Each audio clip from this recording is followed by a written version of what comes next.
Friends, तो कल के क्लास में मैंने आपको बताया था बीटा एलिमिनेशन और उसके टाइप्स के बारे में। तो कल मैंने आपको E1 और E2 को बहुत डिटेल से पढ़ा दिया है। आज मैं आपको पढ़ाने वाली हूँ E1CB एलिमिनेशन रिएक्शन के बारे में। इसको स्टार्ट करने से पहले जो मैंने E1 E2 बताया है उसको मैं थोड़ा बहुत कुछ सेकंड्स में आपको रिकॉल कर देती हूँ ताकि आपको ये समझने में कोई प्रॉब्लम ना हो। ठीक है, तो E1 एलिमिनेशन रिएक्शन क्या होता है? तो ये आपका यूनिमॉलिक्यूलर मैकेनिज्म के थ्रू होता है, साथ ही ये 2 स्टेप में होता है। पहला स्टेप जो होता है वो स्लो होता है जिसमें कार्बोकेटाइन बनता है, और सेकंड स्टेप जो होता है वो फास्ट होता है जिसमें एल्कीन बनता है। ये तो हो गया E1 की कहानी। जो E2 होता है वो क्या होता है? तो E2 क्या होता है? बाइमोलिकुलर मैकेनिज्म के थ्रू होता है, जो 1 स्टेप में होता है, कंसर्टेंट स्टेप जिसको हम बोलते हैं, और जिसमें ट्रांजिशन स्टेट बनता है। इसमें कार्बोकेटाइन नहीं बनता, इसमें क्या बनता है? ट्रांजिशन स्टेट E2 में, और साथ में आपका लास्ट में क्या बन जाता है? एल्कीन। और आपका अब बात करते हैं E1CB एलिमिनेशन रिएक्शन के बारे में। तो ये बहुत ही अलग है, ये E2 और E1 से अलग है। क्यों अलग है? क्योंकि आप देख रहे हो यहाँ पर ये CB लिखा हुआ है। CB का मतलब क्या होता है? Conjugate base. अगर आप नहीं जानते हैं तो मैं बता दूंगी कंजुगेट बेस क्या होता है। ठीक है, पहले हम समझेंगे कि E1CB क्या है। E1 का मतलब हुआ, E का मतलब हुआ एलिमिनेशन रिएक्शन, 1 का मतलब हुआ कि यूनिमॉलिक्यूलर रिएक्शन है। ठीक है, यूनिमॉलिक्यूलर मतलब जो सबस्ट्रेट आप ले रहे हो उसका कंसंट्रेशन, मतलब एक मॉलिक्यूल का कंसंट्रेशन आपका रेट को फाइंड करने में हेल्प कर रहा है, इसलिए ये हो जाएगा आपका यूनिमॉलिक्यूलर रिएक्शन। साथ में यहाँ पर दिया हुआ है CB। CB का मतलब क्या होता है? Conjugate base. तो यहाँ पर जो आप एल्किल हैलाइड लोगे, इस रिएक्शन में जो आप एल्किल हैलाइड ले रहे हो वो आपका कार्बेनाइन को फॉर्म करता है। आगे कैसे होगा मैं सब बताऊंगी, आपको टेंशन लेने की जरूरत नहीं है। तो जो आप एल्किल हैलाइड लेते हो, एल्किल हैलाइड जो लेते हो वो आगे आपको कार्बेनाइन बनाता है। तो वो जो कार्बेनाइन बन रहा है वही क्या है? Conjugate base. एल्किल हैलाइड का वो क्या है? कार्बेनाइन कंजुगेट बेस। तो यहाँ पर आपका कार्बेनाइन फॉर्म हो रहा है जिसे हम कंजुगेट बेस भी कहते हैं। तो ये पूरा हो जाएगा E1CB एलिमिनेशन रिएक्शन। तो इसका मतलब आपको समझ में आ गया ना कि E1CB का मतलब क्या है? E का मतलब एलिमिनेशन, 1 का मतलब क्या? यूनिमॉलिक्यूलर रिएक्शन होता है, CB का मतलब कार्बेनाइन जो बन रहा है एल्किल हैलाइड से, उस कार्बेनाइन को हम कंजुगेट बेस यहाँ पर कहते हैं। ठीक है, अब कंजुगेट बेस क्या होता है वो मैं आपको अभी थोड़ी देर में बताऊंगी। ओके, यहाँ तक तो समझ में आ रहा है ना आपको? चलिए स्टार्ट करते हैं। कल की वीडियो आपने नहीं देखी है तो मैं आई बटन में लिंक को डाल दूंगी, आप जरूर देख लेना ताकि आपको ये अच्छे से समझ में आ जाएगा। ठीक है, चलिए स्टार्ट करते हैं। In this mechanism the reaction takes place in 2 distinct steps. ठीक है, इस रिएक्शन में जो आपका कितने स्टेप्स इन्वॉल्व हो रहे हैं? 2 डिस्टिंक्ट स्टेप्स यहाँ पे हो रहे हैं। मतलब E1CB में 2 स्टेप्स में मैकेनिज्म्स होती है। The first step involves rapid removal of proton. ठीक है, पहले स्टेप में क्या होता है? बीटा हाइड्रोजन बेस के द्वारा अब्स्ट्रैक्ट हो जाता है, बीटा हाइड्रोजन निकल जाता है। ठीक है, तो पहले स्टेप में आपका बीटा हाइड्रोजन निकलता है फ्रॉम द बीटा कार्बन से। ठीक है, फॉर्मिंग अ कार्बेनाइन। तो पहले स्टेप में कार्बेनाइन यहाँ पर बन जाता है, which then loses the halide ion in the second rate determining step. और सेकेंड स्टेप में क्या होता है कि आपका हैलाइड आयन जो आपका लिविंग ग्रुप है वो निकलता है। पहले स्टेप में क्या निकल रहा है? हाइड्रोजन, बीटा हाइड्रोजन निकल रहा है। सेकेंड स्टेप में क्या निकल रहा है? लिविंग ग्रुप निकल रहा है, और तब जाके एल्कीन आपका बन रहा है। ठीक है, तो पहला स्टेप यहाँ पे फास्ट होगा, दूसरा स्टेप यहाँ पर स्लो होगा। स्लो मतलब क्यों? सेकेंड रेट डिटरमाइनिंग स्टेप होता है। जो सेकेंड स्टेप होता है वो रेट डिटरमाइनिंग होता है, स्लो स्टेप होता है, उसी में आपका एल्कीन भी बन जाता है।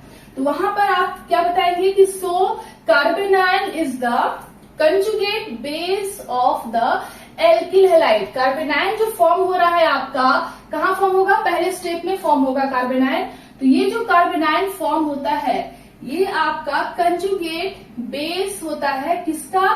एल्किल हैलाइड का, and its converts to alkene. और यही आपका सेकंड स्टेप में एल्कीन में कन्वर्ट हो जाता है, जो रेट डिटरमाइनिंग स्टेप होता है। So this mechanism is the called E1CB reaction. नहीं समझ में आया? फिर से समझिए।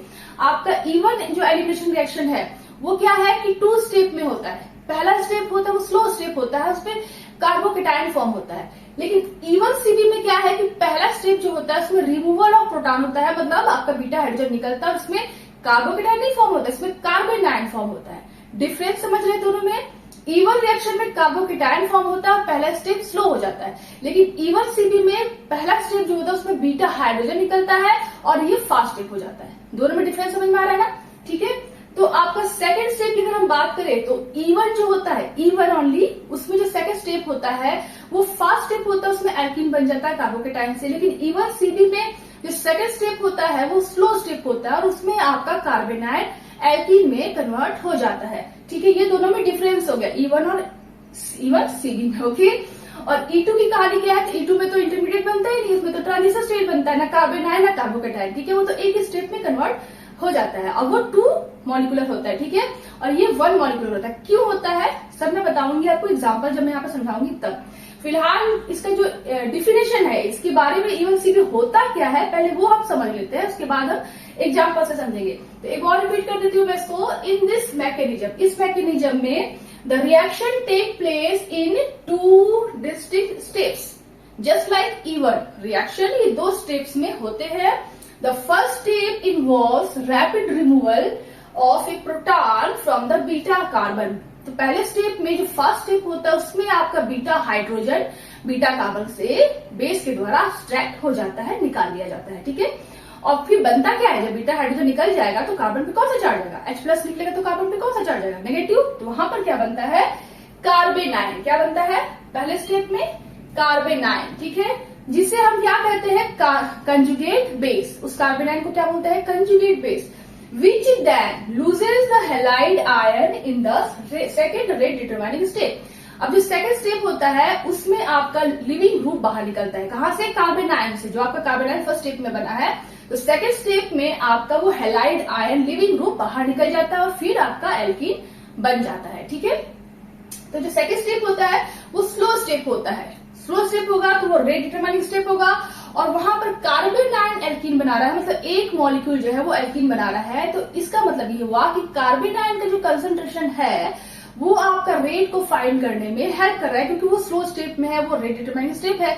इसका मतलब कार्बोनाइल का कंसंट्रेशन जो है वो रेट को फाइंड करने में हेल्प कर रहा है। इसका मतलब कि यूनिमॉलिकुलर रिएक्शन होता है, क्योंकि कार्बोनाइल ओनली एक ही मॉलिक्यूल होगा ना, तो वो यूनिमॉलिकुलर हो जाता है। तो यहाँ पर 1 का मतलब समझ में आ गया कि ये 1 क्यों होता है, क्योंकि यहाँ पर जो आपका रेट हम फाइंड करते हैं वो कार्बोनाइल के कंसंट्रेशन की हेल्प से फाइंड करते हैं। तो यहाँ पर आपका ये यूनिमॉलिकुलर हो जाता है।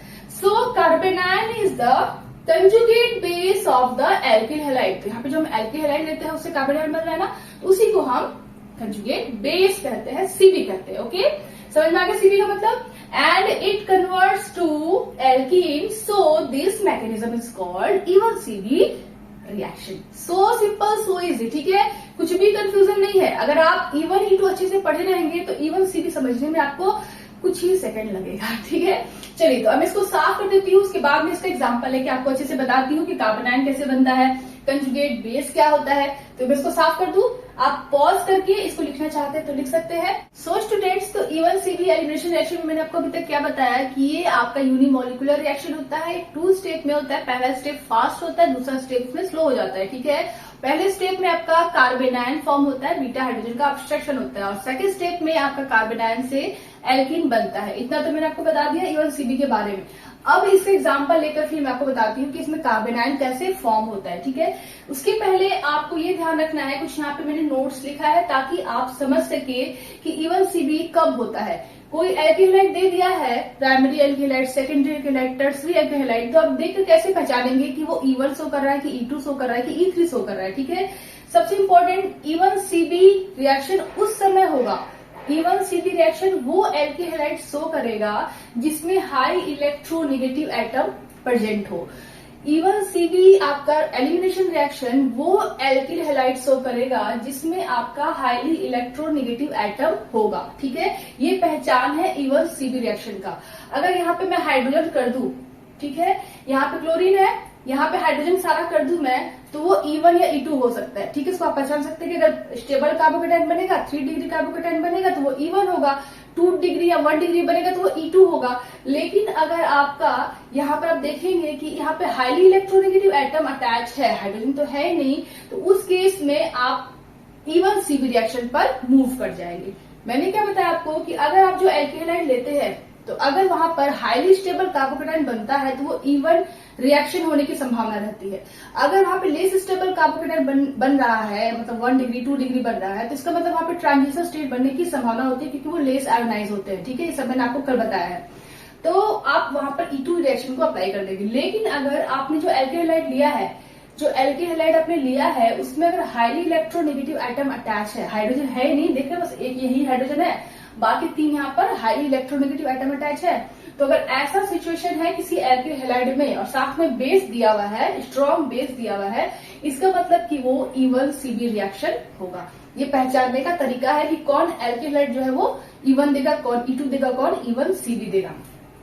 तो यहाँ पे मैंने एग्जांपल लिया है 1,1-डाइक्लोरो 2,2,2 ट्राइफ्लूरोइथेन का, ठीक है। ये आपका हो गया IUPAC नेम, आपको इसको जनरली मैं एल्किल हैलाइड यहाँ पर कहूंगी, ये आपका हो गया स्ट्रॉन्ग बेस। अच्छा, अब यहाँ पर जो मैंने नोट लिखा है वो भी मैं आपको बता देती हूँ। इसको करने से पहले आपको यहाँ पे प्रोडक्ट बनाना है।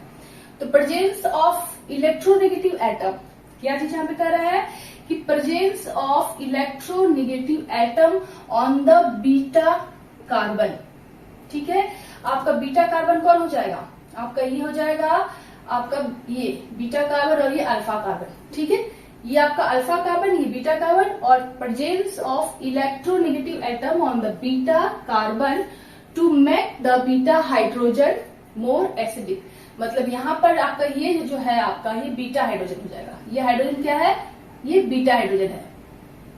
ये आपका अल्फा कार्बन, ये बीटा कार्बन और ये बीटा हाइड्रोजन। तो जिस कार्बन से ये बीटा हाइड्रोजन अटैच होता है, अगर उस कार्बन से कोई इलेक्ट्रोनेगेटिव एटम अटैच हो तो ये आपका जो हाइड्रोजन है वो किस तरह का हाइड्रोजन हो जाएगा, किस तरह का प्रोटॉन हो जाएगा, वो एसिडिक प्रोटॉन, एसिडिक प्रोटॉन, ठीक है। तो इस तरह के हाइड्रोजन को हम एसिडिक प्रोटॉन कहते हैं या एसिडिक हाइड्रोजन कहते हैं।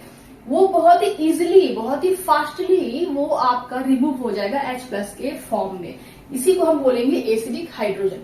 ओवरऑल कहने का मतलब ये हुआ कि ऐसा एल्किल हैलाइड अगर आप जो ले रहे हो उसमें अगर हाईली इलेक्ट्रोनेगेटिव आइटम अटैच है, ठीक है, किससे अटैच है, बीटा कार्बन से। अगर बीटा कार्बन से, उस एल्किल हैलाइड में बीटा कार्बन से अगर आपका हाईली इलेक्ट्रोनेगेटिव आइटम अटैच हो तो वो beta hydrogen highly acidic in nature हो जाता है। वो H+ के फॉर्म में बहुत ही फास्टली निकलता है, वो H+ के फॉर्म में ही रहता है और वहां पर कार्बन आयन फॉर्म हो जाएगा, ठीक है। तो वहां पर जो कार्बन आयन बनेगा वो ज्यादा स्टेबल होगा क्योंकि H+ इजिली निकल रहा है, हाईली एसिडिक हाइड्रोजन निकल रहा है। तो वहां पे जो कार्बन आयन बनेगा H+ निकल जाएगा तो नेगेटिव चार्ज जाएगा, तो वो आपका स्टेबलाइज हो जाएगा। उस केस में क्यों होगा बता रही हूँ आपको। तो उस केस में आपका presence of electronegative atom on the beta carbon, beta carbon पर अगर कोई इलेक्ट्रोनेगेटिव एटम हो to make the beta hydrogen more acidic, तो उस केस में बीटा हाइड्रोजन इजिली H+ के फॉर्म में निकलेगा और वो मोर एसिडिक हाइड्रोजन कहलाएगा। ये आपका पहला पॉइंट है। और उस केस में जो एलिमिनेशन रिएक्शन होगा वो क्या हो जाएगा, E1CB एलिमिनेशन रिएक्शन। दूसरा है यहाँ पे stabilization of the carbon ion through electron withdrawing group. दूसरा ये कह रहा है कि जब H+ निकल जाएगा तो इस कार्बन के ऊपर कौन सा चार्ज डेवलप होगा, नेगेटिव चार्ज। और ये नेगेटिव चार्ज इलेक्ट्रॉन विथड्रॉविंग ग्रुप्स यहाँ पर है ना, इलेक्ट्रॉन विथड्रॉविंग ग्रुप्स, ये भी इलेक्ट्रॉन्स को खींचेंगे। यहाँ पे बहुत सारे इलेक्ट्रॉन विथड्रॉविंग ग्रुप है। तो क्या होगा कि यहाँ पर जो कार्बन आयन बनेगा C नेगेटिव बनेगा, तो आपका यहाँ पे इलेक्ट्रॉन विथड्रॉविंग ग्रुप्स इलेक्ट्रॉन को जब अपनी तरफ खींचेंगे सिग्मा इलेक्ट्रॉन्स को, तो वो नेगेटिव चार्ज की जो डेंसिटी है वो क्या हो जाएगी, घट जाएगी, ठीक है। यहाँ पर जो इलेक्ट्रॉन्स को खींचेंगे सिग्मा इलेक्ट्रॉन्स को -I इफेक्ट लग रहा है, यहाँ पर क्या लग रहा है, -I इफेक्ट, ठीक है। तो क्या आप इलेक्ट्रॉन को खींचेंगे तो जो नेगेटिव चार्ज है उसकी जो आपकी डेंसिटी है वो क्या हो जाएगी, घट जाएगी। तो उसकी स्टेबिलिटी क्या हो जाएगी, बढ़ जाएगी। इंडक्टिव इफेक्ट चैप्टर में मैंने आपको सब डिटेल से बताया है कि क्यों घटती है, क्यों बढ़ती है स्टेबिलिटी किसी नेगेटिव चार्ज की, किसी पॉजिटिव चार्ज की, ठीक है।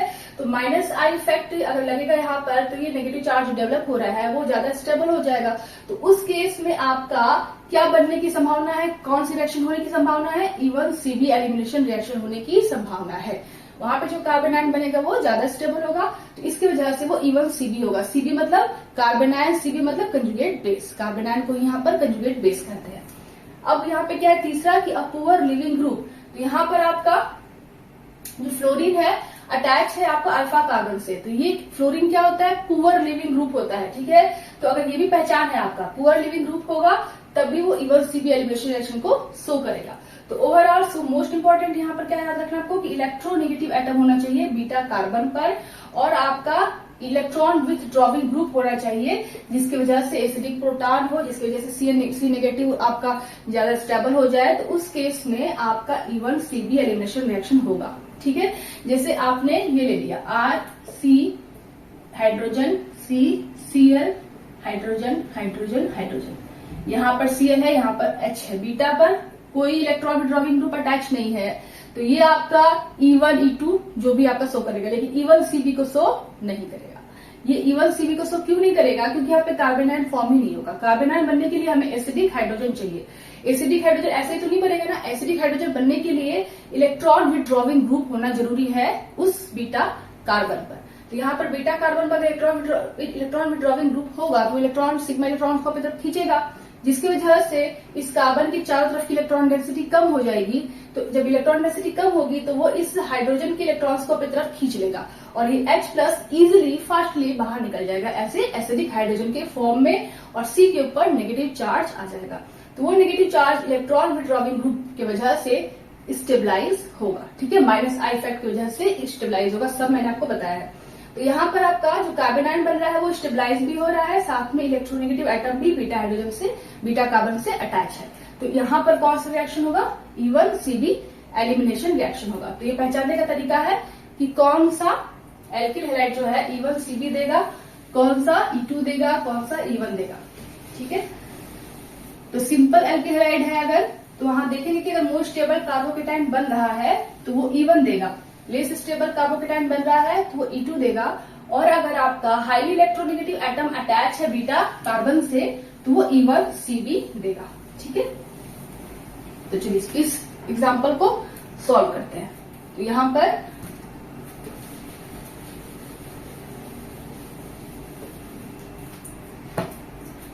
आपने बेस ले लिया है और जो बीटा कार्बन है उस पे इलेक्ट्रोनेगेटिव एटम अटैच है, तो इसकी वजह से यहाँ पर ये एसिडिक हाइड्रोजन के रूप में बाहर निकल जाएगा और यहाँ पर जो नेगेटिव चार्ज आएगा वो भी स्टेबलाइज होगा -I इफेक्ट के वजह से।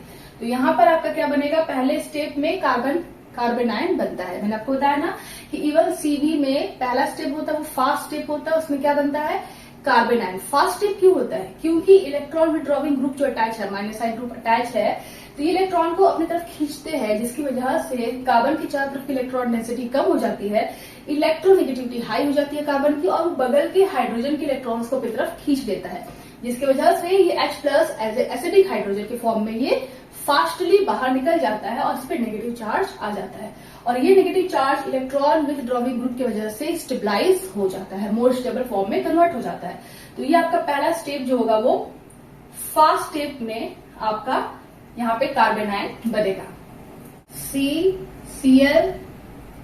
Cl और यहाँ से H निकल गया तो इस कार्बन के ऊपर नेगेटिव चार्ज आ गया, और C ये फ्लोरीन, यहाँ पर भी फ्लोरीन है, यहाँ पर भी फ्लोरीन है। ठीक है, ये आपका बन गया कार्बेनाइन।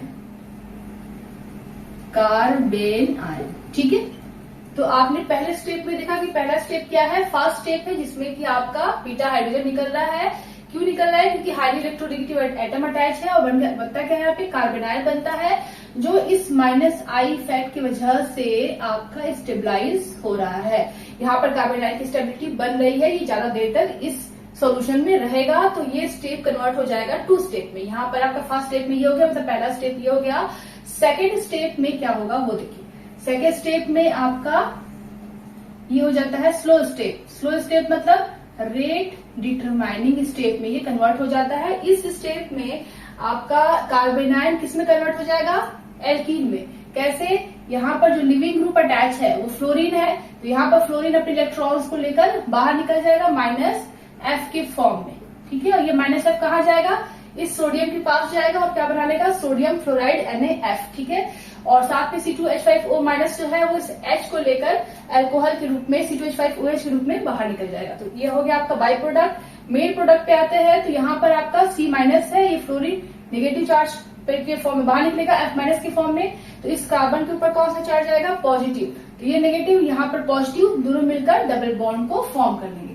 तो आपका बनेगा Cl यहाँ पर, Cl यहाँ डबल बॉन्ड, C फ्लोरीन और यहाँ पर फ्लोरीन। तो ये आपका बन गया एल्कीन। ठीक है, तो यहाँ पर आपका जो 1,1 डाइक्लोरो 2,2 2 ट्राइल फ्लोरोइथेन है। यहाँ पर आप देखेंगे कि ये ऐसा एल्किल हैलाइड आपने यहाँ पर लिया है जिसमें आपका बीटा कार्बन पर इलेक्ट्रोनेगेटिव एटम अटैच है, तो ये आपका E1CB एलिमिनेशन रिएक्शन को शो करेगा, ठीक है। और यहाँ पर ये जो आपके इलेक्ट्रोनेगेटिव एटम अटैच है वो क्या करेंगे, इस H+ को निकालने में, बाहर फास्टली निकालने में हेल्प करेंगे, और यहाँ पर जो नेगेटिव चार्ज आएगा उसको ये स्टेबलाइज भी कर रहे हैं। तो यहाँ पर कार्बन आयन बन रहा है, कार्बन आयन का मतलब कंजुगेट बेस, मतलब E1CB रिएक्शन को ये शो करेगा। तो यहाँ पर जो कार्बन आयन बना है ये क्या बना लेगा, स्लो स्टेप में ये एल्कीन को बना लेगा। अब यहाँ पर आपको ध्यान रखना है कि ये रेट डिटरमाइनिंग स्टेप होता है, जो सेकंड स्टेप है वो रेट डिटरमाइनिंग स्टेप होता है। इसमें क्या होगा, आप देखेंगे कि यहाँ पर आपका आरडीएस में, रेट डिटरमाइनिंग स्टेप में, ये जो कार्बन आयन बन रहा है इसका, आपका इस कार्बन आयन का जो कंसंट्रेशन है वो रेट को फाइंड करने में हेल्प करेगा, क्योंकि यहाँ से यहाँ आपका स्लो स्टेप है। स्लो स्टेप मतलब रेट डिटरमाइनिंग स्टेप। तो ये जो कार्बन आयन का जो कंसंट्रेशन है वो इसके रेट को फाइंड करने में हेल्प करेगा। मतलब यहाँ पर कितने मॉलिक्यूल्स दिख रहे हैं, एक ही मॉलिक्यूल दिख रहा है। इसका मतलब ये हुआ कि ये यूनिमॉलिक्यूलर रिएक्शन होता है, ठीक है। तो E1CB आपका यूनिमॉलिक्यूलर क्यों होता है, क्योंकि यहाँ पर कार्बन आयन का कंसंट्रेशन रेट फाइंड करने में हेल्प करता है। तो ये आपका हो जाएगा यूनिमॉलिक्यूलर रिएक्शन। इसको मैंने बॉक्स में बनाया है, इसको ट्रांजिशन स्टेट में ऐसे मत बनाइएगा आप लोग, ये हो जाता है ट्रांजिशन स्टेट, ठीक है। बॉक्स में बनाकर दिखाएंगे तो चलेगा, लेकिन ऐसे मत दिखाइएगा, ठीक है। तो बॉक्स बनाने की वैसे भी जरूरत नहीं है, वो मैं आपको समझाने के लिए बता रही थी कि आपका कार्बन आयन का कंसंट्रेशन जो है वो रेट को फाइंड करने में E1CB में हेल्प करता है, इसलिए वो यूनिमॉलिक्यूलर रिएक्शन हो जाता है, क्योंकि यहाँ पर एक ही मॉलिक्यूल को लिया गया है, ठीक है। तो ये आपका हो गया E1CB एलिमिनेशन रिएक्शन का मैकेनिज्म। स्टूडेंट्स, तो इसके पहले जो मैंने आपको बताया वो एग्जांपल है E1CB एलिमिनेशन रिएक्शन का, ठीक है। तो उस एग्जांपल से आप E1CB को एक्सप्लेन करेंगे। तो यहाँ पर मैं जनरल तरीके से, सामान्य तरीके से इस E1CB को बता रही हूँ फॉर नॉलेज से, ठीक है। तो यहाँ पर क्या होगा, आप देखेंगे कि जो एल्किल हैलाइड मैंने यहाँ पर लिया है, तो पहले स्टेप में, फर्स्ट स्टेप में आपका बेस जो होगा, ठीक है, बेस मतलब B या नेगेटिव चार्ज या लोन पेयर जो भी, तो ये बेस कहाँ अटैक करेगा, इस हाइड्रोजन पर अटैक करेगा और ये हाइड्रोजन बाहर निकल जाएगा। तो पहले स्टेप में आपका हाइड्रोजन का रिमूवल हो रहा है, ठीक है। और उसके बाद आपका क्या बनेगा, कार्बन आयन। तो यहाँ पर हाइड्रोजन निकलने के बाद कार्बन आयन बन गया और आपका ये हो गया, ठीक है। तो ये फर्स्ट स्टेप होता है। सेकेंड स्टेप जो होता है, एक बहुत ही आसान तरीके से मैं आपको इस तरह समझा रही हूँ, ठीक है। अगर आपको इसके पिछले वाला एग्जाम्पल समझ में नहीं आया तो मैं इस एग्जाम्पल से आपको समझा रही हूँ। यहाँ पे एक जनरल एग्जाम्पल मैंने यहाँ पे लिया हुआ है। तो आपका जो कार्बन आयन बन रहा है, C पर नेगेटिव चार्ज और ये बॉन्ड्स, ठीक है। तो ये C और ये Br है, ठीक है। तो यहाँ पर क्या होगा कि आपका ये नेगेटिव चार्ज इधर मूव करेगा, क्योंकि ये अपने इलेक्ट्रॉन्स को लेकर बाहर निकल रहा है, और ये यहाँ पर क्या हो रहा था, H+ के फॉर्म में ये बाहर निकल रहा था। तो यहाँ से आपका Br- निकल जाता है बाहर, और ये स्टेप जो होता है वो स्लो स्टेप हो जाता है। यहाँ पर आपका जब ये नेगेटिव इधर आएगा तो आपका एल्कीन बन जाता है। ये आपका हो गया C और यहाँ S, ये आपका बन गया एल्कीन, ठीक है। तो आपने देखा कि E1CB में क्या हो रहा है, पहले स्टेप में आपका कार्बन आयन फॉर्म हो रहा है, पहले स्टेप में कार्बन आयन बन रहा है, और सेकेंड स्टेप में जो स्लो स्टेप है वो उसमें एल्कीन बन रहा है। तो यहाँ पर ये आपका सेकेंड स्टेप हो जाता है रेट डिटरमाइनिंग स्टेप, जिसमें आपका कार्बन आयन का कंसंट्रेशन, यहाँ पे कार्बन आयन 1 मॉलिक्यूल है, तो इसका कंसंट्रेशन रेट को फाइंड करने में हेल्प कर रहा है। तो यहाँ पर 1 मॉलिक्यूल है और यहाँ पे 1 मॉलिक्यूल होने की वजह से E1CB जो है वो यूनिमॉलिक्यूलर रिएक्शन हो जाता है, ठीक है। यहाँ पर 2 होता, रेट डिटरमाइनिंग स्टेप में अगर 2 होता तो वो बाइमॉलिक्यूलर हो जाता, लेकिन यहाँ पर 1 ही मॉलिक्यूल है जो रेट को फाइंड करने में हेल्प कर रहा है, क्योंकि ये स्लो स्टेप है। तो ये हो जाएगा यूनिमॉलिक्यूलर रिएक्शन। तो यही है आपका E1CB एलिमिनेशन रिएक्शन। तो स्टूडेंट्स, तो E1CB एलिमिनेशन रिएक्शन मैंने आपको बता दिया। इसमें आपको मैंने क्या बताया कि ये आपका यूनिमॉलिक्यूलर होता है, 2 स्टेप में होता है, और इसमें कार्बन आयन फॉर्म होता है पहले स्टेप में, और सेकेंड स्टेप जो होता है वो स्लो स्टेप होता है, रेट डिटरमाइनिंग स्टेप होता है, जिसमें आपका रेट फाइंड किया जाता है, और ये यूनिमॉलिक्यूलर होता है। तो यहाँ पर CB का मतलब हुआ कंजुगेट बेस, मतलब जो कार्बन आयन पहले स्टेप में बन रहा है इसमें, उसी को हम आपका कंजुगेट बेस कह रहे हैं, ठीक है। तो आपका, अगर आपको कंजुगेट बेस का मीनिंग अभी तक समझ में नहीं आया कि ये होता क्या है, वैसे ये तो लोअर क्लास की टॉपिक है, फिर भी मैं आपको यहाँ पर थोड़ा बहुत बता देती हूँ ताकि आपको बिल्कुल अच्छे से समझ में आ जाए। चलिए स्टार्ट करते हैं, कंजुगेट बेस होता क्या है, ठीक है। आज ये पेन चल ही नहीं रहा है, पता नहीं किसमें मैंने इंक भरा है, फिर भी ये चल नहीं रहा है। तो HA, ठीक है, ये HA है और आपका ये कन्वर्ट होगा आपका H प्लस और A माइनस में होगा। क्यों होगा? क्योंकि HA क्या है? एसिड है, ठीक है। HA एसिड क्यों है? क्योंकि H आपका हाईली इलेक्ट्रोनेगेटिव एटम से अटैच अगर है, हाइड्रोजन अगर किसी ऐसे एटम से अटैच है जो हाईली इलेक्ट्रोनेगेटिव है, तो वो हाइड्रोजन एसिडिक हाइड्रोजन होता है और वो कंपाउंड एसिड हो जाता है, ठीक है। तो यहाँ पर H ही मैंने एसिड ले लिया, तो ये ब्रेक करेगा और बनाएगा H प्लस और A माइनस। तो यहाँ पर आपका ये जो A माइनस बन रहा है वो इस एसिड का कंजुगेट बेस कहलाता है। आप समझ में आ गया अच्छे से कि एसिड का कंजुगेट बेस होता है, बेस का कंजुगेट एसिड होता है, ठीक है। कंफ्यूजन मत रखिएगा दिमाग में। जो हमने एसिड लिया है वो H प्लस और A माइनस में कन्वर्ट हो रहा है, तो यहाँ पर जो A माइनस बन रहा है, ठीक है, एग्जाम्पल लूंगी अच्छे से, मैं सब समझाऊंगी, अभी मैं आपको जनरल समझा रही हूँ। यहाँ पर जो एसिड आपने लिया है H प्लस में और A माइनस में कन्वर्ट होगा, क्योंकि ये एसिड है तो H प्लस को निकालेगा। तो यहाँ पे जो A माइनस बना वो क्या है? Conjugate base. कंजुगेट बेस कहो या कार्बन अगर है तो उसे हम कार्बेनायन भी कह सकते हैं कि नहीं? अगर कार्बन है तो उसे हम कार्बेनायन भी कह सकते हैं। तो यहाँ पर आपका हो गया कंजुगेट बेस। तो इस रिएक्शन में जो मैं एल्किल हैलाइड ले रहे थे वो कार्बेनायन को फॉर्म कर रहा था, तो उस H प्लस को निकालने के बाद, बीटा हाइड्रोजन को निकालने के बाद वो क्या फॉर्म कर रहा था? कार्बेनायन को फॉर्म कर रहा था। तो इस वजह से यहाँ पे मैं इसको कंजुगेट बेस कर रही थी।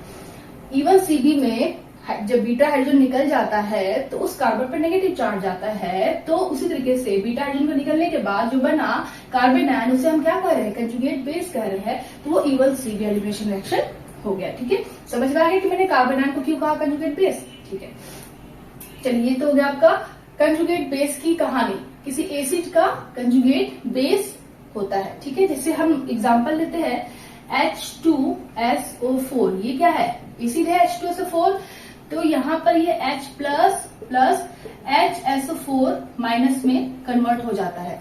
तो HSO4 माइनस ये एसिड है और ये क्या है? HSO4 माइनस ये है कंजुगेट बेस। कंजुगेट बेस किसका है? ये है H2SO4 का कंजुगेट बेस। तो एसिड का क्या हो जाता है? Conjugate base. और दूसरा एग्जांपल लेते हैं NH4 प्लस, ठीक है। ये भी आपका एसिडिक नेचर का होता है, एसिड होता है और H प्लस को रिमूव करता है, साथ में बनाता है अमोनिया NH3। तो NH3 यहाँ पर क्या हो जाएगा? इस पर नेगेटिव चार्ज नहीं है, याद रखिएगा। NH4 प्लस अनस्टेबल है क्योंकि नाइट्रोजन के ऊपर कभी भी 4 वैलेंसी नहीं होती है, वो हमेशा 3 वैलेंसी को ही शो करेगा और एक लोन पेयर को। तो यहाँ पर आपका जो NH3 बना वो कंजुगेट बेस हो गया, ओके, ठीक है। ये 2 एग्जाम्पल हो गए। और एग्जाम्पल लू, जैसे कि आपका HCl, ये भी क्या है? एसिड है। तो यहाँ पर कन्वर्ट होगा H प्लस और Cl माइनस में। तो ये Cl माइनस क्या हो गया? कंजुगेट बेस किसका? HCl का, ठीक है। तो आपने कंजुगेट बेस की कहानी समझ ली कि कंजुगेट बेस क्या होता है। किसी एसिड से अगर H प्लस निकल जाए तो जो नेगेटिव पार्ट बचता है उसका, वही कंजुगेट बेस हो जाता है, ठीक है।